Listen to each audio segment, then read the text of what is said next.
Amour et grâce sur vous, mes chers bénis de Yah.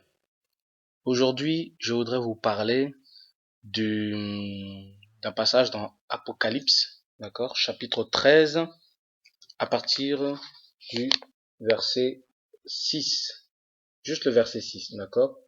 Et par la grâce de Yah, je ferai aussi une étude, si possible, sur tout le Apocalypse chapitre 13, d'accord. Je le ferai en plusieurs parties.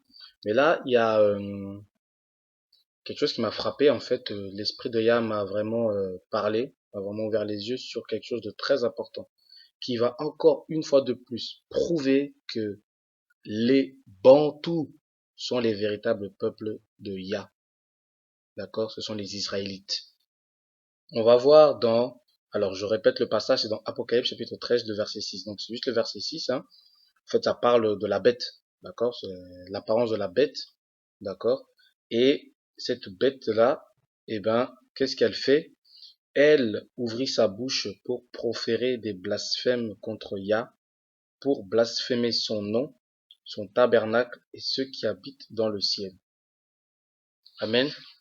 Donc voilà, ça, c'est un passage qui va montrer que les Bantous, d'accord, que Yah est noir et que les Bantous sont les véritables peuples de Yah. Donc là, on a dit que justement cette bête-là, hein, on sait que la bête, c'est voilà, c'est le faux Christ, hein, le faux Messie qui est blanc, d'accord. On sait que Satan singe énormément Yah. Il copie exactement Yah. Il fait la même chose que Yah. Ça veut dire quoi? C'est-à-dire que, comme on lit dans la Bible, hein, c'est dans Colossiens, hein, dans Colossiens et Éphésiens, qu'on dit que voilà que Christ il est la tête et qu'il a un corps, d'accord, le corps de Christ, qui est censé être son peuple, d'accord, pour pas employer le mot église, qui est son peuple. Et son peuple forme son corps, et lui il est la tête. La bête fait la même chose, c'est-à-dire que il est la tête, d'accord, et il a son corps, d'accord, son corps qui est aussi un peuple, d'accord. Certains l'appellent le peuple édomite, etc. Voilà. Bon, voilà. Moi, je les appelle, en général, ce sont des blancs, d'accord, ce sont des blancs qui font ça. Donc, bon, peu importe comment vous les appelez, d'accord. Et ben, en fait, ce peuple-là, quand on dit que la bête, justement, blasphème, on lui a donné la bouche pour blasphémer contre Yah et contre son nom, son tabernacle et sa demeure céleste, en fait, c'est son peuple, son corps qui fait ça, d'accord.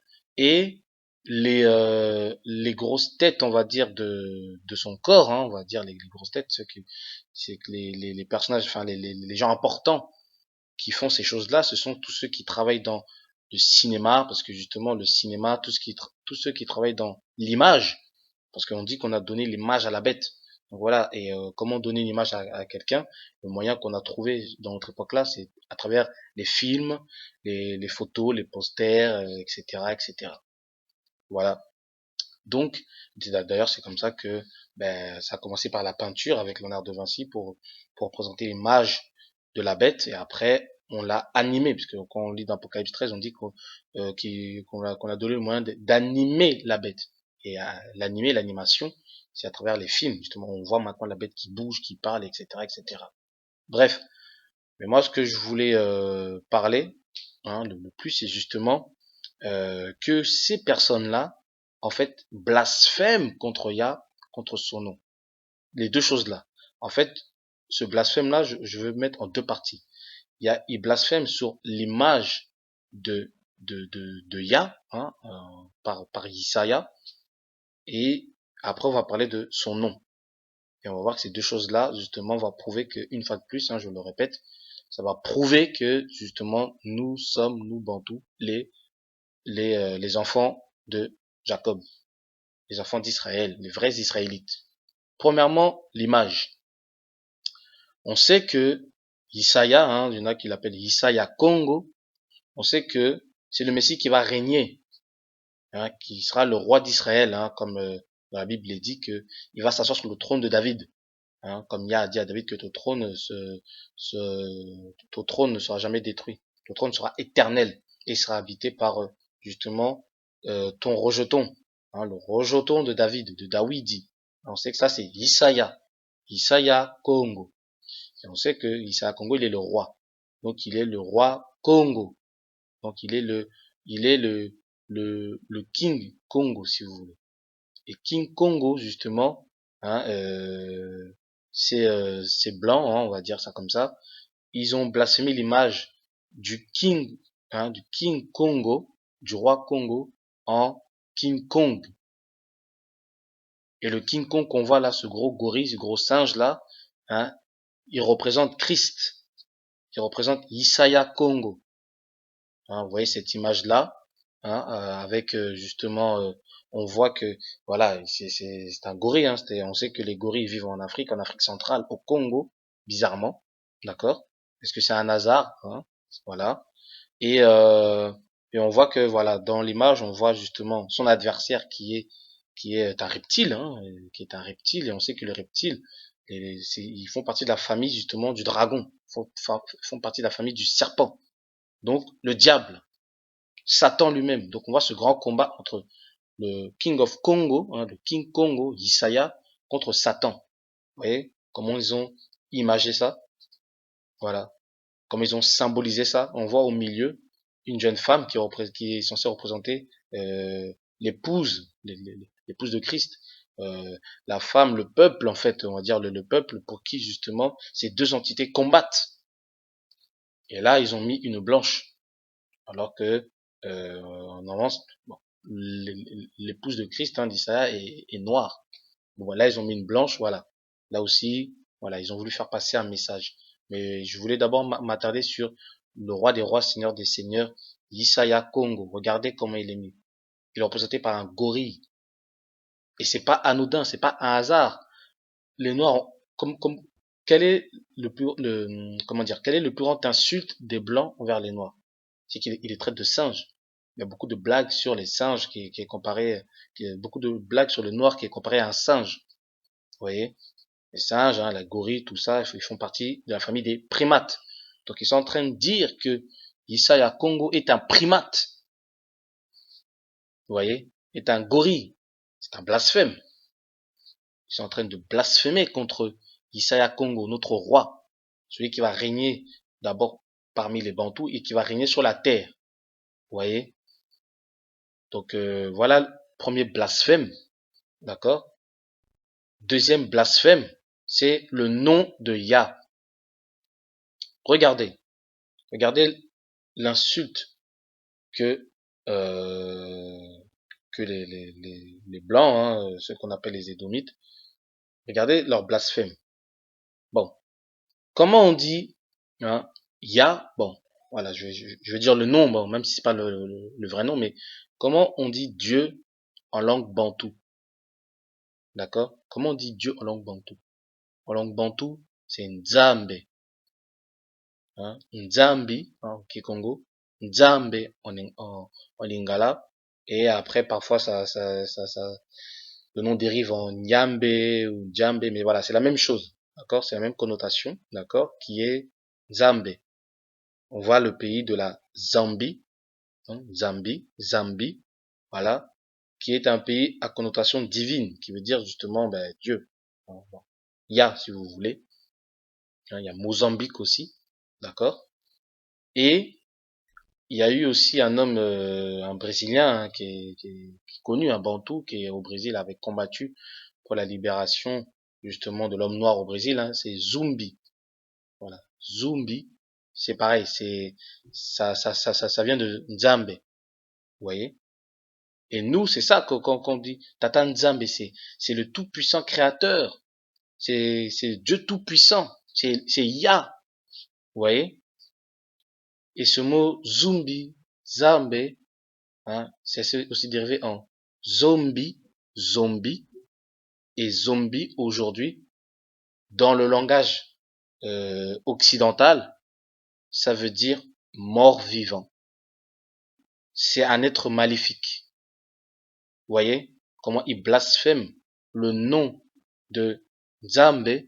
Regardez, je vais vous lire un petit article, juste l'introduction. Et en fait, ça, c'est sur Wikipédia. J'ai pris ça sur Wikipédia. J'ai tapé zombie, hein, zombie. Et regardez qu'est-ce qu'on dit dans zombie. On dit un zombie, ou zombie, entre parenthèses zombie avec un N en créole haïtien, ou nzumbe ou nzambe en kimbundu kikongo, la langue de Kikongo, désigne communément une personne ayant perdu toute forme de conscience d'humanité, adoptant un comportement violent envers les êtres humains et dont le mal est terriblement contagieux. Il trouve ses origines dans la culture haïtienne et sert également à qualifier les victimes de sortilèges vaudous, permettant de ramener les morts à la vie ou de détruire la conscience d'un individu afin de la rendre corvéable à merci. Le mot zombie signifie en créole esprit ou revenant. Il désigne également des dieux esprits de tribus africaines. Amen. Voilà, donc là, on donne la signification de zombie. Voilà. Et on dit à un moment donné que voilà, zombie dans la culture haïtienne qui vient d'Afrique. Donc même là, il y a eu des dérivés, il y a eu des transformations, d'accord, des translittérations. Et on dit que zombie, ça veut dire esprit ou revenant. On voit il y a une connotation spirituelle. On dit que ça veut dire un esprit, d'accord. Et quand on lit la dernière phrase, il désigne également des dieux esprits de tribus africaines. Voilà ce que ça veut dire Nzambe, zombie, Zambi, zumbi. Vous voyez, Nzambi, tout ça là, ça veut dire en fait des divinités célestes. Et on a Tata Nzambe, qui veut dire justement Dieu le Père en gros, si vous voulez. Et on sait que Isaya Kongo a dit que Ya est esprit. Tata Nzambe est esprit. Et là, il confirme. Ils disent que zombie désigne des dieux esprits. Vous voyez. Et nous aussi, d'après la Bible, quand vous lisez dans Psaume, il est dit que Tata Nzambe, il dit que vous êtes des dieux. Donc vous êtes des Ya, des Nzambe aussi. Vous voyez. Et il a même dit aussi à Moïse, à Massa, il a dit je te fais Nzambe et Aaron sera ton prophète. Vous voyez, donc nous aussi, comme nous avons été créés d'esprit à l'image de Nzambe, de Ya, c'est pour ça que nous aussi nous sommes des esprits, nous sommes des Nzambe, nous sommes des Ya. Vous voyez, ça veut dire tout ça. Mais eux, regardez comment ils ont transformé ça. Vous voyez, maintenant, pour eux, ça veut dire des morts vivants, des êtres maléfiques. Vous voyez, des choses terribles. Regardez les images. Voilà. Voilà, aujourd'hui, quand on dit zombie, quand on dit un zombie, voilà, vous demandez à n'importe qui dans la rue, vous demandez à un zombie, ça veut dire ça. Un être maléfique qui dévore les êtres humains, etc., etc. Vous voyez le blasphème. C'est un blasphème du nom de Yah. Comme il est dit dans Apocalypse, chapitre 13, verset 6, qu'on a lu. D'accord, qui dit que elle ouvrit la bouche, la bête, pour proférer des blasphèmes contre Yah, pour blasphémer son nom, son tabernacle et ceux qui habitent dans le ciel. Son tabernacle, on sait que son tabernacle, c'est le temple de Yah. C'est le temple de Nzambe. Et le temple de Nzambe, c'est qui? C'est nous les hommes. C'est nous, premièrement les Bantous, et par la suite ceux qui ont cru en Nzambe. Ce Dieu tout-puissant créateur noir, aux cheveux de laine et aux pieds de bronze. Tous ceux qui croient en ce tout-puissant-là, eux aussi, comme dit dans Jean 1, qu'il a donné aussi le pouvoir de devenir enfant de Yah. Vous voyez? Et voilà, c'est toutes ces personnes-là qui sont des zombies, dans le vrai sens du terme.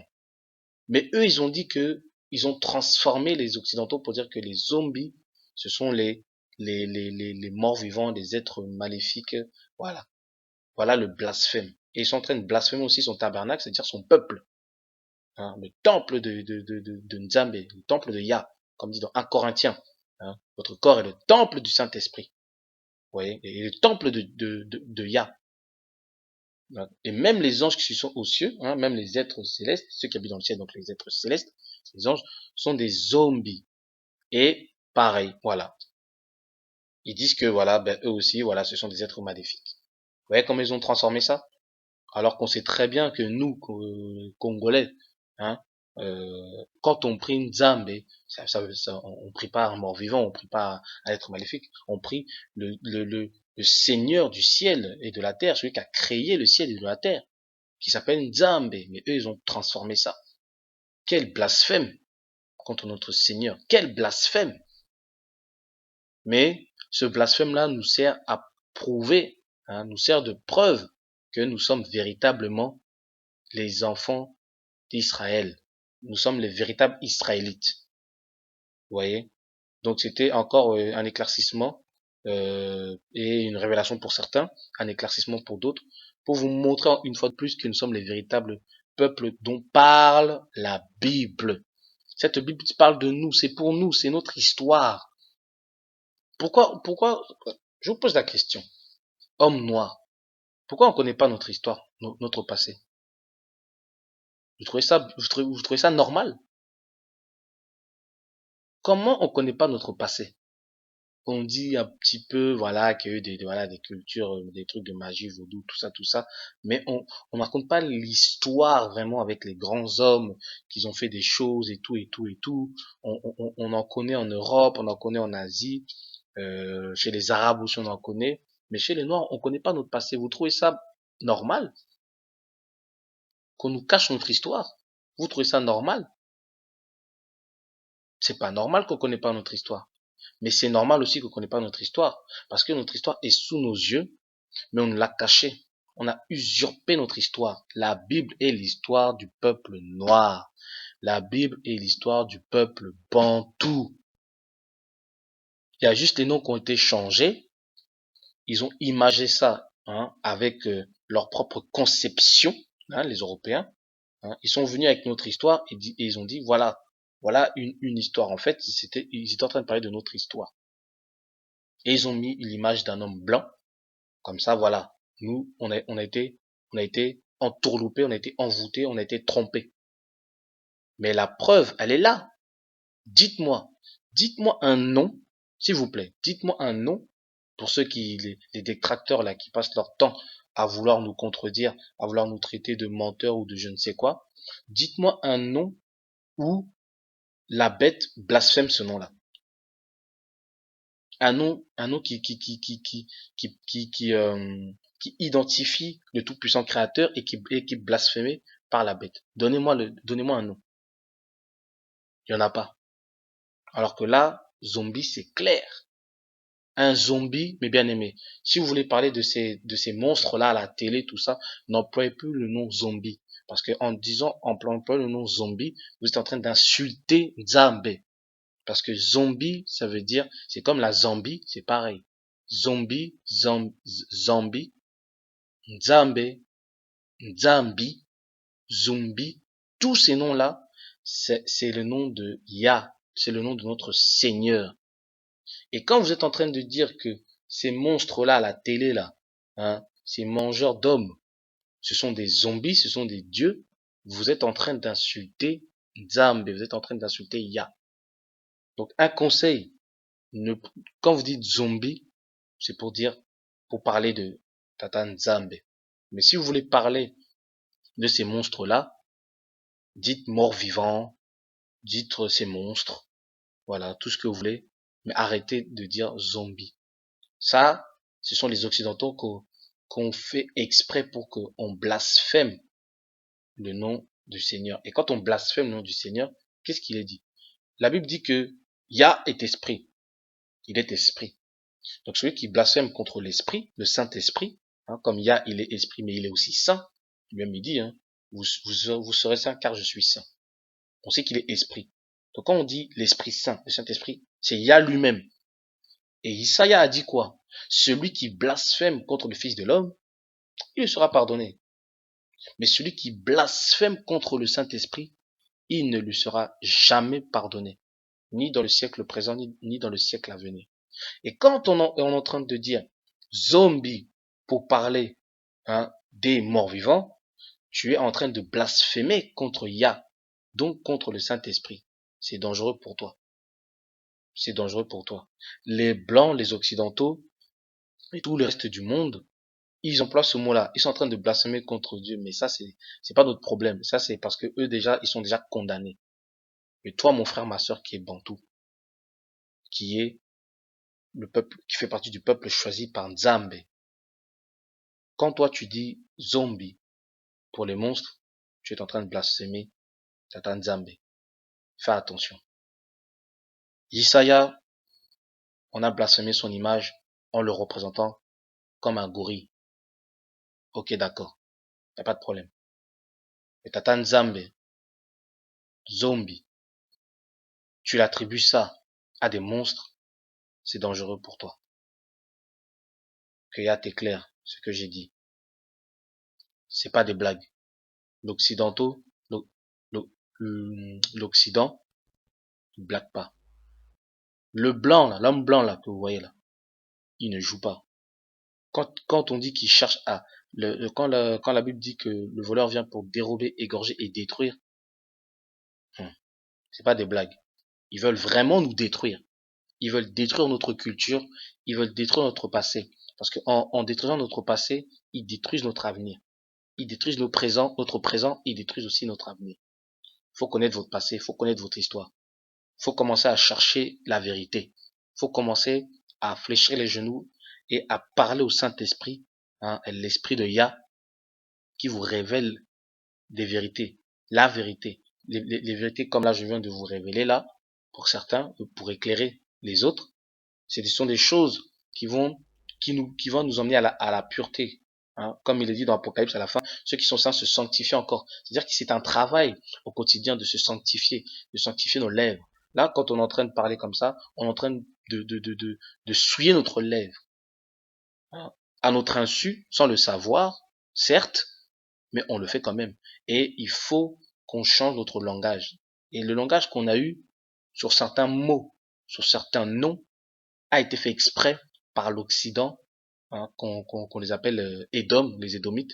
Ça a été fait exprès pour que nous retournions contre Tata Nzambe et que Tata Nzambe, comme il a dit, et si vous retournez contre moi, je vais me retourner contre vous. C'est leur but. Leur but, c'est ça. C'est que on s'éloigne de Tata Nzambe. Zombie, un zombie, maintenant, il faut, c'est ça la repentance. Hein, c'est changer de mentalité, changer sa manière de vivre, changer sa manière de parler, changer sa manière de raisonner. Maintenant, on va raisonner autrement. Quand on va dire un zombie, c'est un dieu. Et zombie, c'est Dieu lui-même. Enfin, voilà, excusez-moi quand je dis Dieu, hein, c'est pour voilà, c'est Yah, c'est un être divin, c'est voilà, vous m'avez compris. Un zombie, c'est Yah, c'est Nzambe, d'accord? Et quand vous entendez quelqu'un à côté de vous, qu'il soit blanc, noir ou chinois ou n'importe qui, il y a une image, hein, qui montre un mort-vivant à la télé, et il parle de zombie, corrigez-le, expliquez-le pourquoi. Zombie, ça vient de chez nous, ça vient du Kikongo. Tu regardes, tu lui dis, regarde au Wikipédia, regarde. Zombie, ça vient de Nzambi. Ça vient de Nzambe en Kikongo qui veut dire Dieu chez nous. D'accord? Qui veut dire le tout-puissant créateur chez nous. Tu vois? Et là, s'il comprend pas, tu l'expliques. Et tu le fais comprendre que ça, là, c'est pas bon. Faut dire mort-vivant ou monstre, mais zombie, ça veut dire Dieu ou Yah ou Seigneur tout-puissant dans dans la langue bantou. Voilà, mes bien-aimés. Bon, je termine par là. Merci de m'avoir écouté jusqu'à la fin. Que Tata Nzambe, que le zombie du ciel et de la terre vous garde précieusement, vous augmente la sagesse, vous augmente l'intelligence, vous augmente l'amour de la vérité, vous augmente de sa grâce, vous augmente de sa puissance liée à la parole et au Saint-Esprit. Paix, amour et grâce sur vous.